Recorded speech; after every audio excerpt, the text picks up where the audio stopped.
Жогорку кеңешке эми байлар депутат болот же байлар ошо бирөөнү депутат кылат да. Себеби азыркы жогорку кеңеш тарады, бардыгыңыздарга белгилүү болгондой. Бирок шайлоонун мыйзамына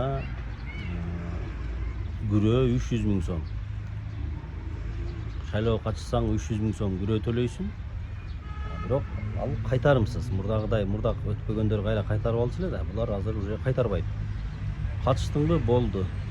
300 000 бересиң, уже албайсың, өтпөсөң дагы албайсың. Ошол.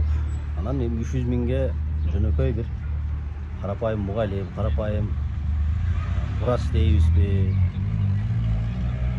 ким дебесек дагы мамлекеттик кызматта иштегендерге бир аз кыйын болуп калат. Эми баягы эле бирөөнү спонсор кылып барып катышпаса билбейм. Анан 300 000ди кайтарымды кылганда дагы 1,5 алып, эгер өтпөй калсам кайра кайтарып берем деген сыяктуу өзүнүн талапкерлигин коюп, өзүн сынап көрмөк деп ойлойм да.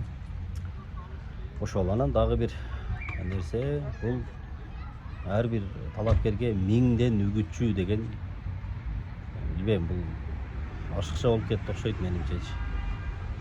Ошого шайлоо мыйзамдарын кайра өздөштүрбөсө, бул баягы 30 жылда болгон эмес, 33 жылда болгон эмес деген нерселер бул шайлоодо так ушул жагында эч кандай өзгөрүү жок. Мурдагыдай эле ошол акчалуулар.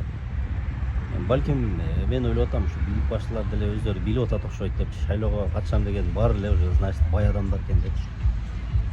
Ошол карапайым адамга, жөнөкөй жаранга дагы да болсо ошол Кыргызстанга, кыргыз элине кызмат кылам, элге кызмат кылам дегендерге дагы да болсо шанстын жоктугу мына ушул 33 жылда дагы өзгөргөн жок.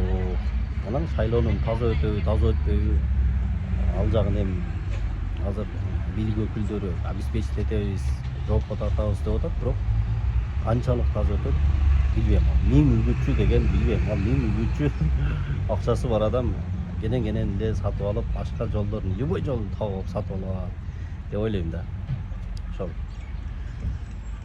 Көрө жатабыз эми ноябрда буюрса жогорку кеңешке шайлоо болот. Мурдагыдай партиялык шайлоо эмес, округдан кылып кандидат коюп, мындай округдарды бөлдү. Интернеттен карасаңыздар сиздердин округдарыңыздардагы чыгат, кайсыл округ, кайсыл жактагы талапкерди шайлайт, кандай болот, эмне болот. Мен өзүм маддан болгон үчүн мадыны гүлчөгү кошуп коюптур. Ошол тараптан атыктуу талапкер чыкса, албетте өз добушубузду бергенге аракет кылабыз. Ошол.